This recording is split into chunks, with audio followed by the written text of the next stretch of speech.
Ready? Yeah. You need a few more minutes? Oh, no, I'm good. All right, so to start out with, you fill up your name and the name of your business. I'm the yeah, you. Oh, Troy. I'm Troy with Agro Salons. And your primary goal for our salons is to do what? Help service beauty professionals as well as e-commerce brands scale their business using paid ads. Today we did a little vlog. I went around with you and we visited a salon by the name of the Barber Experience. Yeah. Can you tell me a little bit about your experience at the Barber Experience? Numbers wise, like I told you earlier, it's always 10 out of 10. As I get older, so I originally discovered them on TikTok maybe back in 2021. But that was about it. I just saw that content. I didn't even really do no research. And I moved to Denver, and level of haircuts were a little bit different than Dallas. Moved back to Dallas, getting mid haircuts. I'm like, let me see if I can find that place. And I called one day, last minute, they squeezed me in, and I never looked back. Like I had never experienced nothing like that. They're not even on top of the experience. Like Tasha is like a really good barber. And she cares. She's always asking me to wax my nose, because if it's not for her asking, and she's a woman, so she understands that stuff. It's not for her asking. I'm never going to come volunteer to be in pain, but they do all of that stuff. So it's 10 out of 10. Highly recommend.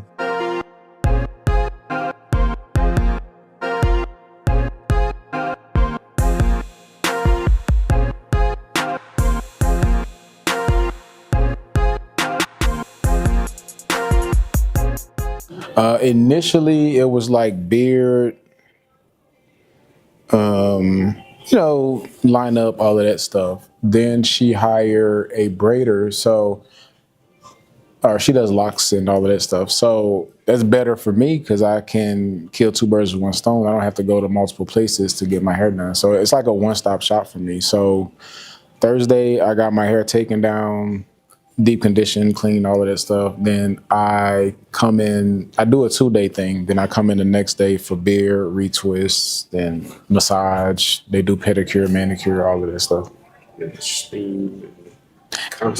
And my favorite part is they're Black. I love to support my people. So if I can give them my money, you know.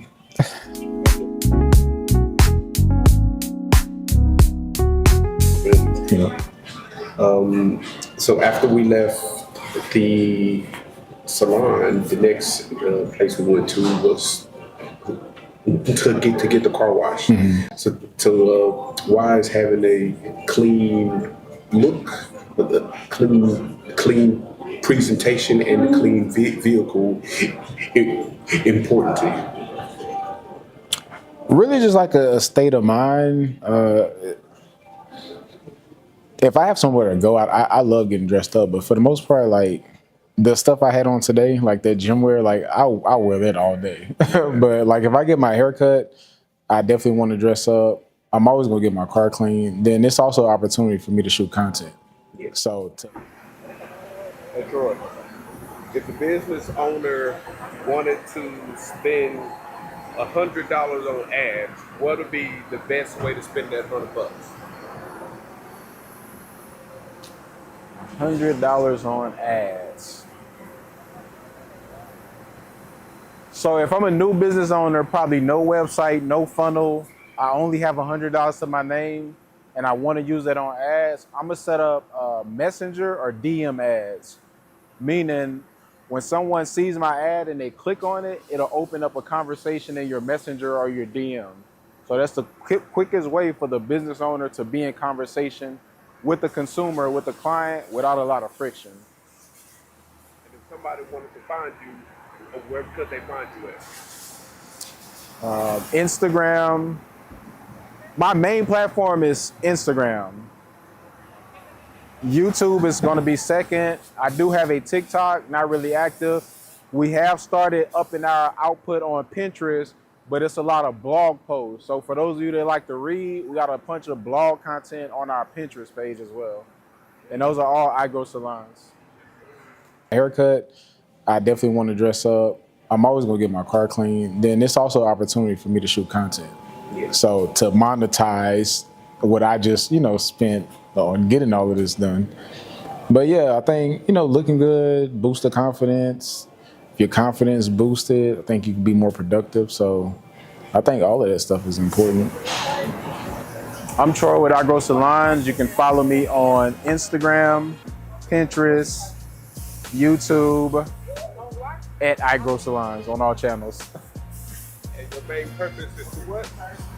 Help beautypreneurs scale their business. Help beautypreneurs scale their business using paid ads. So the next stop after that was the pickleball. Can you explain to me the game of pickleball for all those who don't know what pickleball is? I think pickleball is like tennis and ping pong had a baby. It's like right in the middle.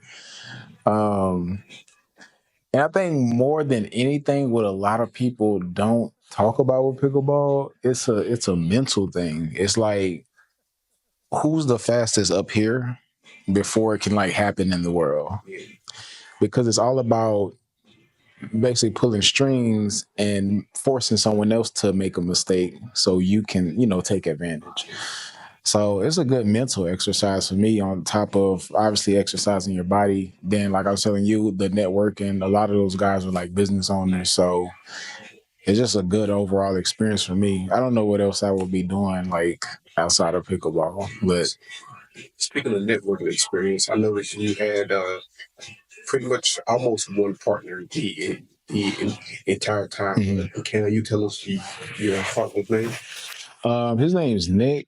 We played together in the league before.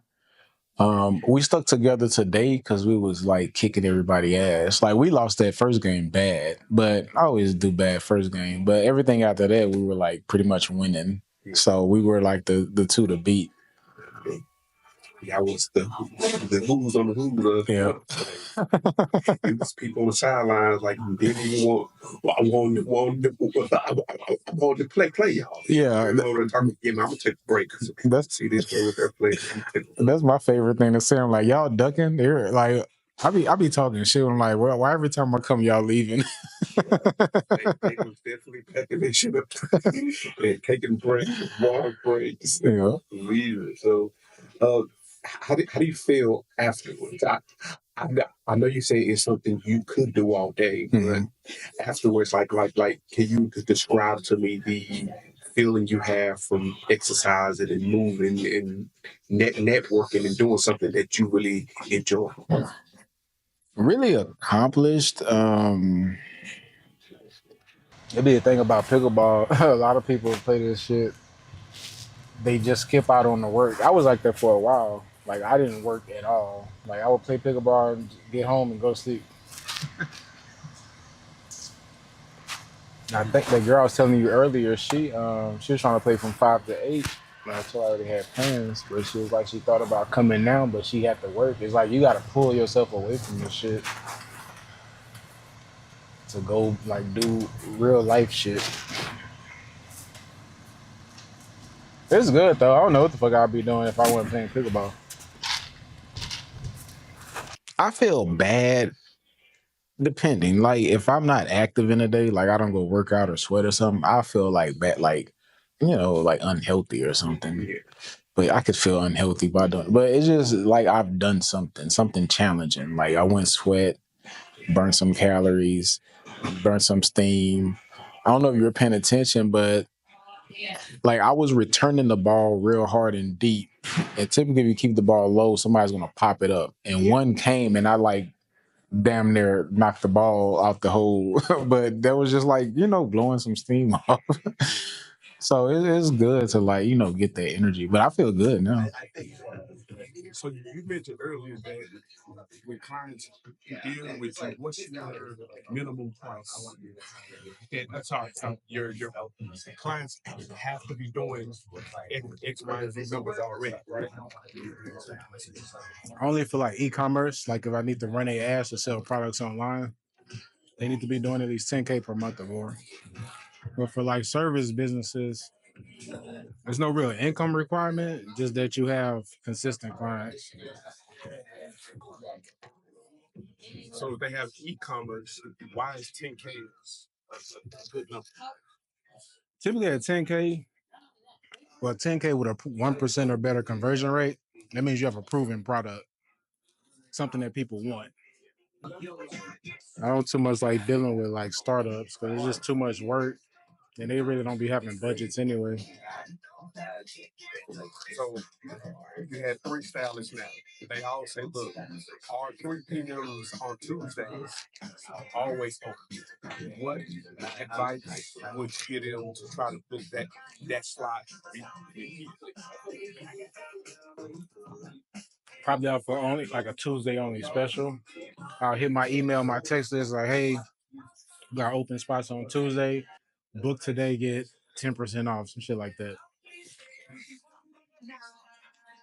Ready to go to dinner and get that part out the way.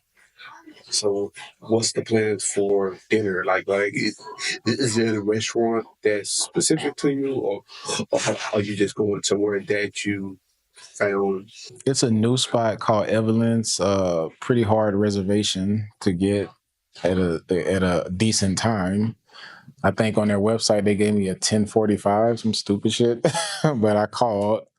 Like y'all know who I am, so they gave me a 7. But it's supposed to be like the hottest, new restaurant in Dallas. Evidence? Yeah.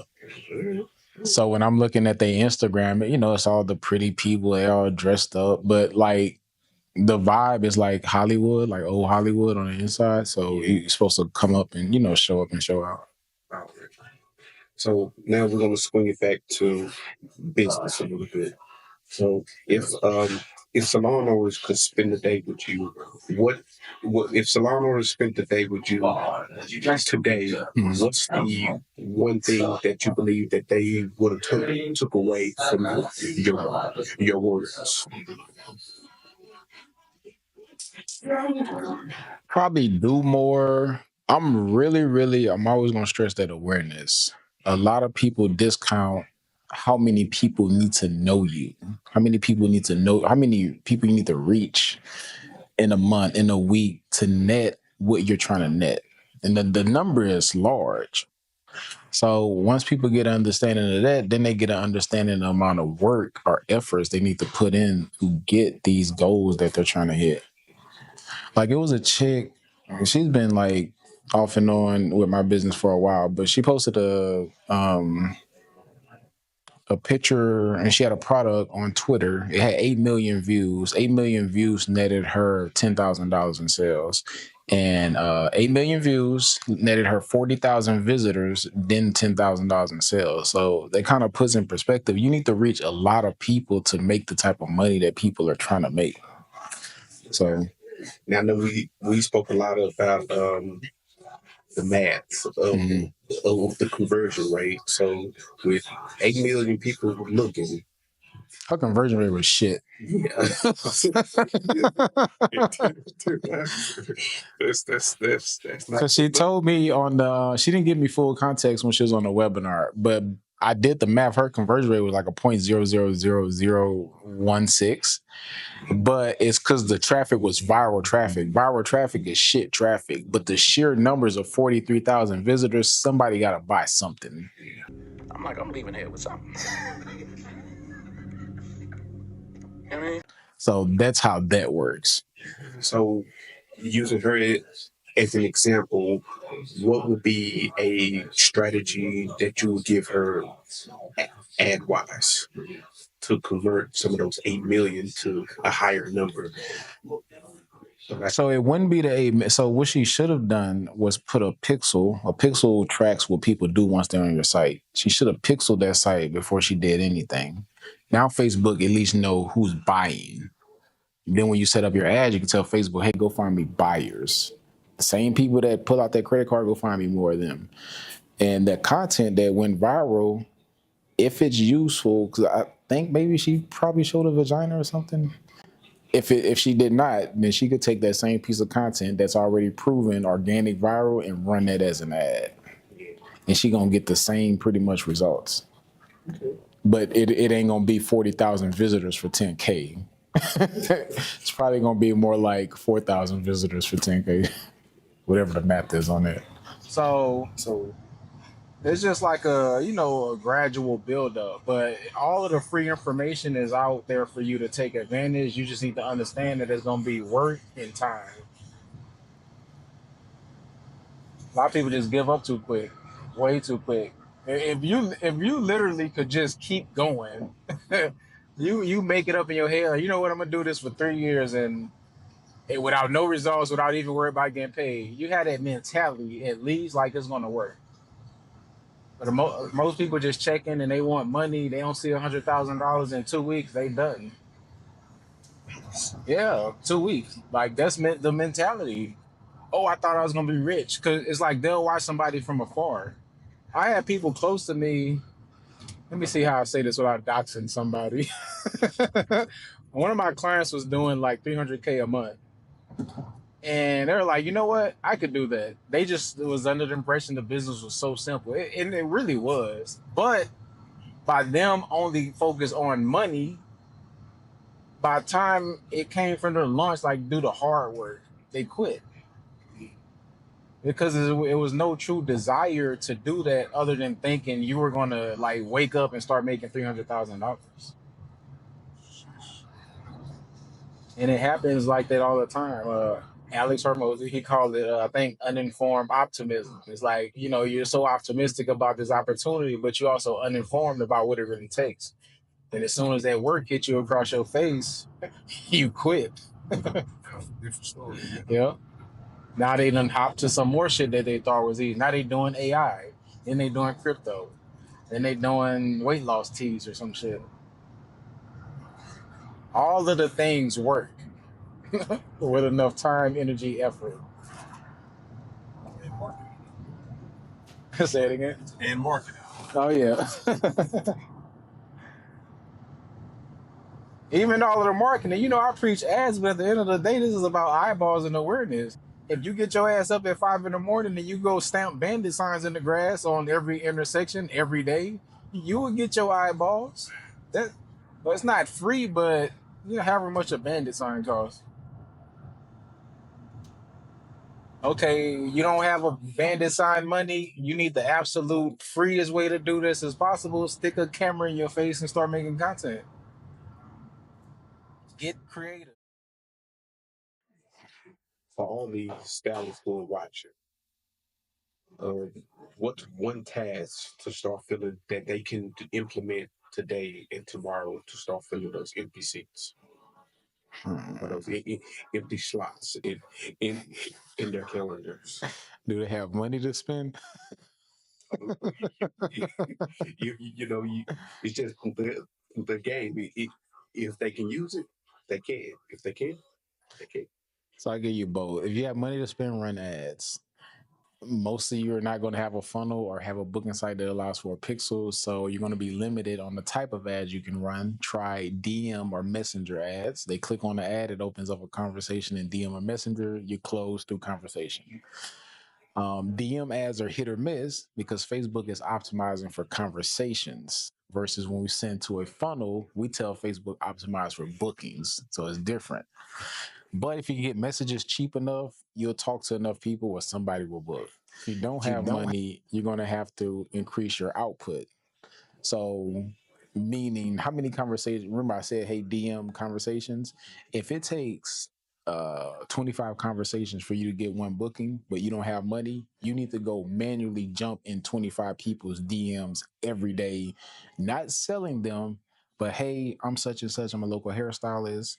Do you have any questions about sew-ins, or you have any questions about braids? Or I thought you look cute. If you ever need a new hairstylist, hit me up. So getting your reps in, getting your awareness up that's a strategy too. It's free, but it takes time, and you can't have like shame or pride with that strategy. Some people don't like. A lot of people do not like jumping in DMs.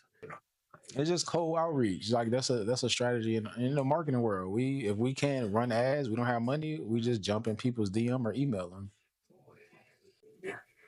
So for the salon owners who are ready to take their salon to the next step, next phase, what are your criteria of working with them? And where can they get you? Where can they find you in order to inquire about your services? I prefer Instagram over any channel as far as contacting me, DM. Um, and now what I've been doing is when people DM me or inquire about my services, I send them this. I've created a page on my website that basically breaks down everything, including price. So you're aware, problem aware, solution aware, aware of price. From it, because I don't like trying to like sell people through DM. Maybe I should get over that. But you are aware when you're ready. Come see me. Or maybe another thing that happens is they'll jump on a webinar. Now that they're aware of everything on that page, they jump on a webinar. It's easier to close them because I've already fed them that information. So preferably DM. As far as criteria, who my services work for best is stylists that's already doing their thing. They're already getting consistent clientele. Nobody has to tell them to create content. Nobody has to tell them fucking ring light. Like that shit. They have like 5 to 10 empty slots. That's my people. Yeah. Even if your work is good, you can have good work, but you just don't post a lot. I'll take you too. You have good. If your work is good, that means your content is good. Like just take a picture of your good work. That means your content is good. So as long as you have good content, the people that have not seen success in this are like people, especially done with you people, where they have to do the work, but we show them how to do the work. Is because they have tried to test the offer that they already don't get people for. So it's like you starting a new business from scratch. Like, let's say, okay, now you want to start rapping and you're not immediately successful because you've been doing this the whole time. So just stick with shit that you're already getting. Like people have already commended you for. Yeah. If you're known for sew-ins, don't come to me and say, hey, oh, I want to do K-tips. K-tips is the new hot, high ticket thing. And a lot of people join and they want to do K-tips. I'm like, you don't have no work, no proof that you can do this. So, but So they already got to have a proof of concept. have proof. When you're trying to get bookings, you have to sell that you can do what you're talking about. You do sew-ins? Okay, show me a sew-in that you did. Okay, that looks good. Let me book you. Now, here's the thing. If you don't have proof of the work, you still can win, but you have to adjust your price. You can't come in full price with no proof. Give me a no-brainer offer where I'm like, you know what? I'm going to try it out. That's how we approached it. When we came in the game, we had no proof, but they couldn't ignore that deal. It was 3 bundles plus install for I think like $250. This was back in like 2015. Hair by itself was just $250. Exactly. We're doing hair and like everybody was taking that deal. And we couldn't do hair. Our work sucked. But they loved that deal. Maybe we don't get returning clients, but she getting her practice in.